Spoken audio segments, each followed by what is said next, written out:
اس لیے ہر فرض نماز کے بعد آپ اس دعا کو لازماً کیجیے، ربنا اغفر لی ولوالدی وللمؤمنین یوم یقوم الحساب۔ اپنے والدین کے لیے ہمیشہ دعا کیجیے، اپنے والدین کے لیے اگر آپ دعا کریں گے، حدیث پاک میں آتا ہے چاہتا ہے کہ اللہ تبارک و تعالیٰ اس کی عمر میں اضافہ کرے، او یزاد لہ فی رزقہ، یا اس کے رزق میں اضافہ کرے، فلیبر والدیہ، تو چاہیے کہ اپنے والدین کے ساتھ حسن سلوک کرے۔ اگر ہم میں سے کوئی اس بات کا تعلیم ہے کہ ہماری عمر میں اضافہ ہو، ہماری عمر میں اضافہ ہو، ہمارے رزق میں اضافہ ہو، تو ہمیں چاہیے کہ اپنے والدین کی عظمت کو بجا لائیں، ان کی اہمیت کو سمجھیں، اس دنیا میں آنے کا سبب وہ بنے، ہمارے پڑھانے کا سبب وہ بنے، ہمیں آگے بڑھانے کا سبب وہ بنے، ہمیں اونچا دیکھنے کا سبب وہ بنے۔ لیکن جب ہم جوانی کی دہلیز پر قدم رکھ دیتے ہیں، جب ہمارے ہوش حواس آنے لگتے ہیں، تو ہم ان کی اہمیت کو پہچانتے نہیں ہیں، ان کی عظمت کو جانتے نہیں ہیں۔ یہی مرحلہ آزمائش کا ہوتا ہے، اور اسی مرحلے میں انسان کو ثابت قدم رہنا ہوتا ہے۔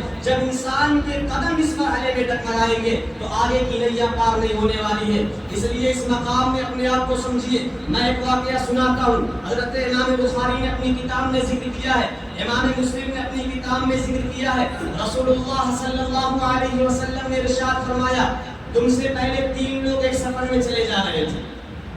وہ کہیں کا سفر کر رہے تھے کہ راستے میں طوفانی بارش آئی، اس قدر موسلا دھار اور خطرناک بارش۔ اب ان لوگوں کو چھپنے کے لیے کسی جگہ بھی انہوں نے تلاش کی، تو دیکھا کہ ایک گاہ ہے، اس میں تینوں حضرات چلے گئے، لیکن خدا کی کرنی اس قدر طوفانی بارش تھی، ہواؤں کا سخت لپیڑا آ رہا تھا، اور وہاں پر ہوا نے ایک پتھر کو لا کر گرا دیا، جس سے وہ غار کا منہ بند ہو گیا۔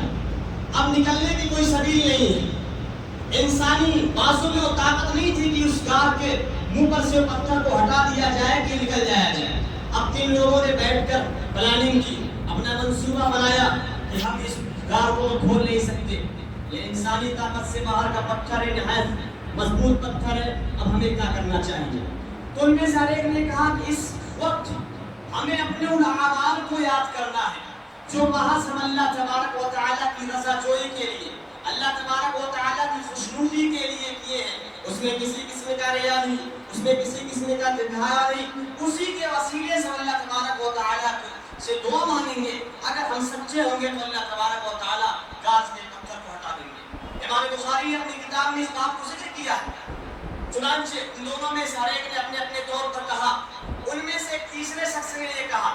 اے اللہ تو جانتا ہے کہ میں ایک چرواہا ہوں اور میں بکریوں کو جا کر میدان میں چراتا ہوں، شام کو جب گھر واپس آتا ہوں تو بکریوں کا دودھ دیتا ہوں اور سب سے پہلے اپنے والدین کو پلاتا ہوں، نہ اپنے بیوی کو دیتا ہوں نہ اپنے بچوں کو دیتا ہوں، سب سے پہلے اس اپنے والدین کو دودھ دیتا ہوں۔ اس بات کا تو گواہ ہے، ایک دن مجھے آنے میں تاخیر ہو گئی، کسی وجہ سے آنے میں مجھے تاخیر ہو گئی، جب میں دودھ لے کر گیا تو دیکھا کہ میرے ماں باپ سو گئے،